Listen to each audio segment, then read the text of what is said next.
Welcome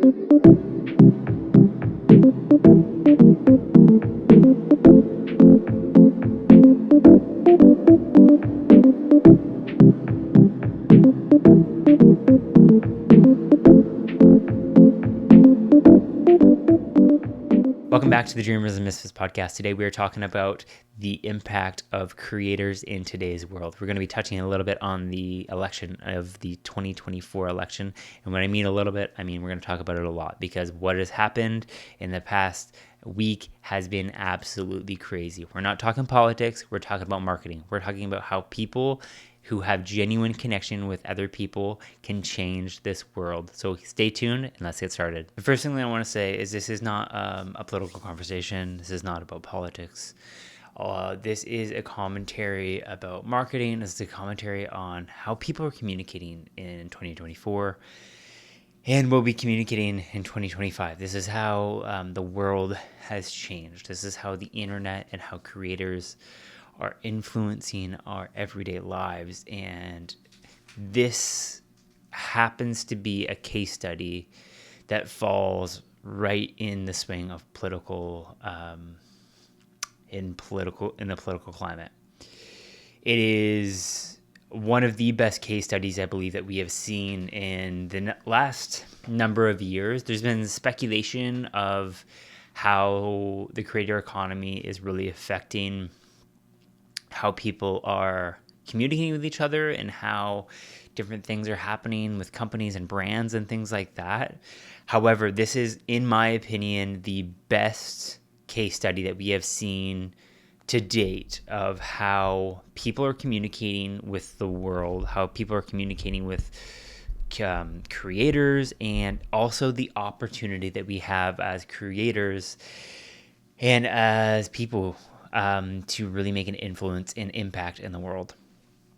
So I want to just first acknowledge that this is not a political conversation. This is a conversation about marketing and the creator economy and the life that we have. Also, that being said, though, it does play its part in politics. This is the crazy thing about what we're going to talk about today is how this plays into everything. It's not just how you get into a trance and you doom scroll. This is also, it's playing into political decisions and conversations, which is exciting, scary, and amazing all at the same time. And it's like a crazy, crazy time to be alive. It's a crazy, crazy time to be involved in these things. And I'm excited to get into it just to really share my take on what is happening in 2024, the opportunities that we have, and the excitement that I have for what is to come. So the first thing that I want to talk about here is the two different paths that either campaign decided to take. There's more of a traditional way, and then there is now what I'm calling the digital first way or campaign method that really played out in the 2024 election. And what Kamala Harris did was she went the very traditional route. This is the way that campaigns and how political campaigns have been run forever. This is even how like advertising campaigns and marketing campaigns have been done forever. Is you would find the goal at the end of the day was how can you get the person who is the most influential in the Hollywood scene to endorse your product or to endorse your campaign or your political stance.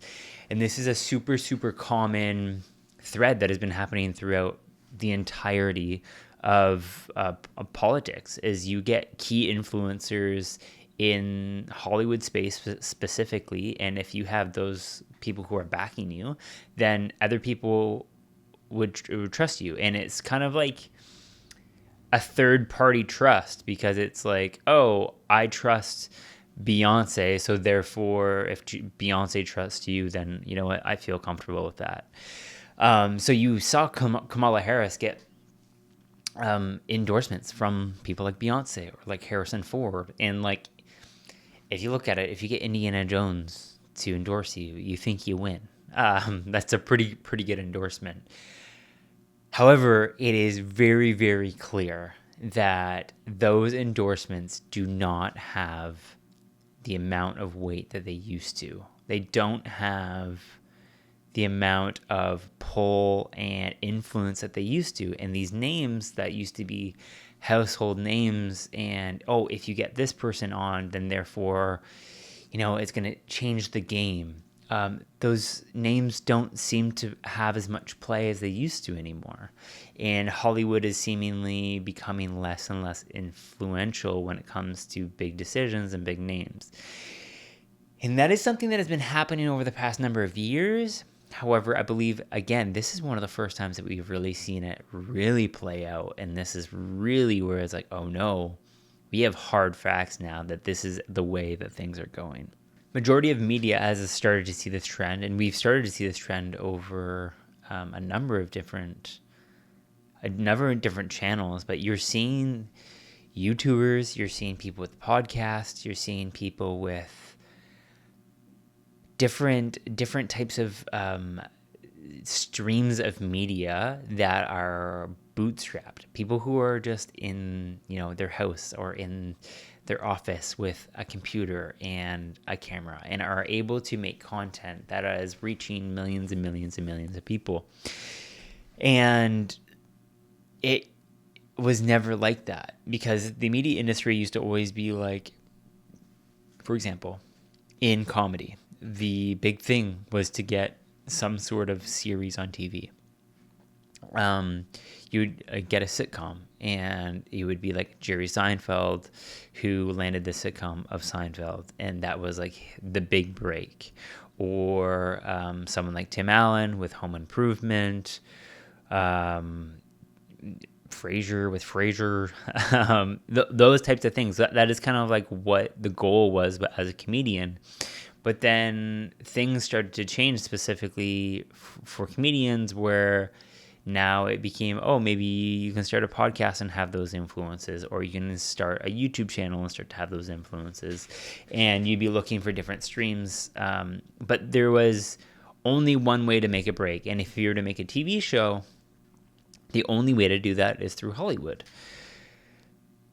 However, these things are changing. And with YouTube breaking into the scene, it started to change things. But as YouTube has grown and gotten bigger and bigger, you've seen massive names become more and more influential than some of the largest networks out there, like someone like Mr. Beast, who has gained hundreds of millions of subscribers and billions of views, which it's crazy, because someone like him has so much amount of influence that it's hard to even compare him to the mainstream media and some of the major legacy networks that have been on forever. Because there was someone who offered him, I believe it was a few $100 million to buy out his YouTube channel. And he kind of laughed, and his response to this person was, no, it's closer to $1 billion. And there was somebody who broke it down and was basically like based on views and based of kind of, how much it costs for specifically a Super Bowl commercial. Is a Super Bowl commercial gets, certain amount of millions of views, and, a 30-second spot would take, it's like $10 million or something like that. And then you would take a single video of Mr. Beast, and it had like 10x the amount of views, and that was for a single video, and he has hundreds of videos uploaded on it. And the thing about a YouTube channel is it is forever making money, whereas you can get your ROI on a single spot in a Super Bowl commercial, but then it doesn't continue to play. You get that one spot, and then however many times it plays over the entire the game. But with YouTube, it's evergreen. It can continue to make money, and will continue to make money and get reviews. So the evaluation of over $1 billion was like actually not even close. And even Mr. Beast himself has come out and said that there aren't companies big enough now to sponsor his videos, because they don't have the amount of the amount of money it would take to sponsor one of his videos would be almost their entire marketing budget. And are they going to put all of their eggs in one basket? And realistically, majority of companies can't do that because they need multiple streams of marketing to reach different types of audiences. So he's become so big that other companies can't even keep up with him. And with this rise of these different creators, what has been very, very interesting is the dynamic shift, is the reason why these Hollywood type would have such large influence is because people would see them on the big screen, gain respect, aspire to be these types of people, aspire to have the amount of influence, fame, money as these people. However, there was only one path to get there. What YouTube has done is it's broken that, and there's multiple ways to get there, and there's not a certain person or persona that you have to be to become that type of person. And the difference between a movie star and a YouTuber is a movie star might have a few movies a year if there's someone like The Rock or Kevin Hart who is creating low-level movies with high-level budgets that are ruining the cinema industry. And you might have a few different movies a year, but majority might have a 1 or 2 movies every few years. You get one connection point with this actor, whereas a YouTuber might be uploading weekly, so you're getting multiple interactions from this person. And there's this study that was out a while ago, but is by this guy named Robin Dunbar, and it's a theory called the Dunbar numbers, and it's basically a circle that goes into itself, and it's the certain amount of people that you are able to have interactions with, and how many relationships you're actually able to hold as a person. And it's like something like 150 or 300 people that who might know your name, you would remember the name. 150 people that you would call an acquaintance, and then even smaller than that, like people that you would call a friend, and then it was like 10 people that you can like hold like somewhat intimate relationships, and then it goes down to like 5 people that you're able to hold true, proper, intimate relationships with, that you have interactions with daily, and you're able to have conversations with these types of people, and you would call like true friends. And the entire concept of this is, as one person, you can't hold a certain amount of space for that large amount of people. So throughout his discovery of these numbers, he's realized that the only thing that can really bring one person from one ring to the closest ring, or bring one person from acquaintance to a true friend, is time spent. Is the only thing that really is the differentiator between these, is time spent.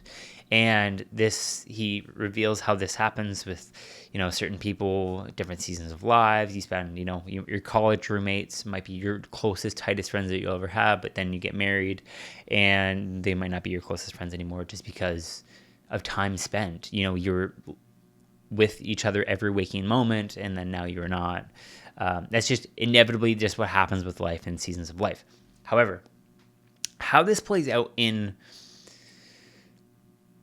the world today, and in marketing, and specifically in what we're talking about today, is the amount of time spent that you are able to create as being a YouTuber and somebody who's interacting with an audience multiple times a week is so much more significant. So you're actually able to make that number of 5 of people that you're able to have time spent with so much larger, because you have evergreen content that people can interact with you like multiple times a week. And if you have a large catalog of content, people can interact with you like hours and hours and hours and hours and hours. So much so that you might be a personality on a screen, and those people, if they meet you for their first time, they might even feel like you are one of their closest friends, even though you have never met them before, because they have spent so much time with you through your content that you're presenting. And this is what has been happening very, very slowly, but again, in the 2024 election has really, really pushed an immense amount of influence into the creator economy and people who are creating things. Because when you are creating multiple pieces of content that people can spend hours and hours and hours of time with you, you're gaining a sense of authenticity, connection, and you feel like you are intimately have a relationship with this person. So therefore what they are saying and the things that they are talking about seem to hit more, because it's like you're talking to a true friend rather than some random person who is out of reach, might have fortune and fame that you will never ever see again, or never feel as though you'll attain. And this is what is changed the game, because I will sit down and I'll listen to Joe Rogan, and some of his episodes are 3+ hours. And someone like Harrison Ford, I have watched all of the Indiana Jones. I've watched a lot of his other movies, like in Star Wars and stuff like that. But he's not even on screen for the entire time. So like the amount of interactions that I can have with somebody like that is pretty low and minimal. However, someone like Joe Rogan, who sits down and have a conversation for 3+ hours with multiple people, I've probably spent like weeks, maybe even months of time listening to him. So therefore, you grow a more intimate connection with these people because it feels more genuine, it's more authentic, and it's more real. In a world that digital creators are becoming more and more accessible and more prevalent, authenticity and connection is what people are looking for. Even though we are the most connected world we have ever been, we are slowly the world is getting smaller, though we're feeling more and more disconnected. So we're looking for genuine connection. And this is where a lot of people are finding that genuine connection, is in long form content and in content creators who feel as though that you can spend time with, have connection with, and you're growing authenticity with them. And how does this play out in the real world? Because although this has seemingly felt like theory for a long time, and this is something that I've been seeing and trying to talk to people about, is like, this is what the importance of having a personal brand is. You having more and more touching points with your potential audience or with the audience that you already have, and therefore that's growing a connection with them, and you don't even really have to do anything in terms of calls and all of these multiple touch points, because they're making the touch points themselves by interacting with your content. And how this plays out and how this has played out in the real world is it is crossover into real life. And it has been for a long time, but this has been, the 2024 election has been one of the most clear ways that I've seen it really, really cross over. And there were people that were being interviewed at the polls and are like, why are you here? Why did you show up? Why did you decide to vote today? Which in and of itself is a pretty wild question. But the responses were even crazier, because a lot of the people, they were multiple people that I have seen that were interviewed, and their answer was, I'm here because of Joe Rogan. And that is a wild idea, because the thought that this guy who was a comedian, he was the host of Fear Factor, he had multiple different shows about like aliens and stuff like that, started a podcast just because him and his friends needed a place to hang out and record. And then he saw one of his friends, Tom Green, create basically his own TV show. And you can when he was on the Tom Green show, you can literally watch him get inspired, and you can see the seeds being planted for him creating the Joe Rogan Experience. But the fact that it is a presidential election, and there are people who have decided to leave their home to go vote due to a conversation that he had with the former president of the United States is wild.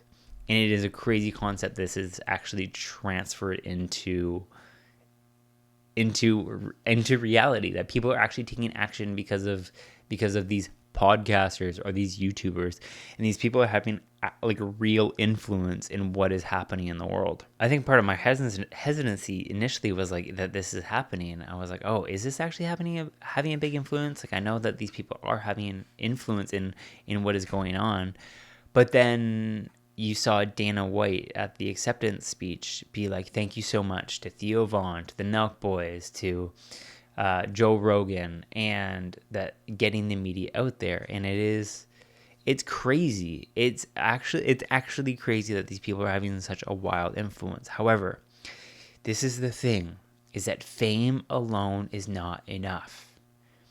And it's not enough. And this is not what people are looking for. People are not looking for fame anymore. Fame almost feels as though it's overrated. Fame is something that, honestly, I feel like not a lot of people really truly want fame. But it's rather that they're looking for influence. But fame alone isn't enough. They want genuine, intimate connection with the people that they're consuming content from. This is what the differentiator between these two people is. One is just famous, and the other one has created fame, but has created fame through consistency and through authenticity.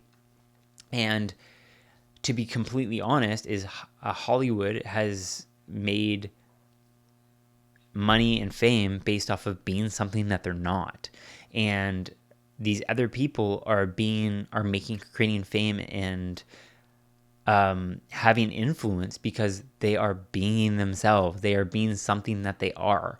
And this is the difference between it. It's like, yes, cool, Beyonce endorsed them, but I don't know Beyonce. I know the idea of Beyonce, but she almost seems like a head figure in a way. Whereas it's like, I've listened to countless hours of these people, and I feel like I know them intimately because they've showed up consistently, they showed up real, and they have nothing to hide because they've built everything that they've built based on being something that they actually are. And that's the change. That's the change that is happening, is people are looking for authenticity. They're not necessarily looking just to be entertained, but they're looking to be entertained with authenticity, with consistency, and people are looking for community. And this is the way that people are looking for community, and it is genuinely changing in the world and how people interact in the world. So what does this mean? What does this mean for creators, for people? This means that if you're trying to build influence, or you're trying to have a loyal audience, it's not about being famous, but it's about being consistent. It's about being real. We need to create communities that can have these conversations, that can have tough conversations, can have productive conversations, and ensure that we are connecting with our audience on an authentic level. This is something that I have been working on myself, and it's really, really hard to do because I mentioned this in the last episode, but there is something that happens to you when you get in front of a piece of glass. For all of a sudden, as soon as the camera turns on, we turn it into something weird. But if we are able to break through that and to be confident and to be consistent and to be accessible and be authentic to who it is that we are and the communities that we want to build, we are going to make large impacts in this world. And that is unbelievably exciting of what is on the other side and what could be. And we have so much opportunity than we ever have in the entire world that has ever seen. I believe that Elon Musk said it best, and he tweeted out, or he X'd out, and he said, "You are the media now," which is a beautiful sentiment because the world is changing. The world has changed, and it will continue to change, but the creator economy has never been so ripe for the taking, and the world is the oyster of the people who are willing to be authentic and genuine to create the communities they want to create, to create the impact they want to create, because people are just excited, thirsty, and are looking for people who are genuine, authentic, and want to help other people. That is just genuinely what is going to happen. And it's exciting for what's to come. It's exciting for the horizon that we're on, and exciting for creators because there is a new era coming. There is a new era that is here. And if you want to create genuine impact and authenticity, now is the time to do it.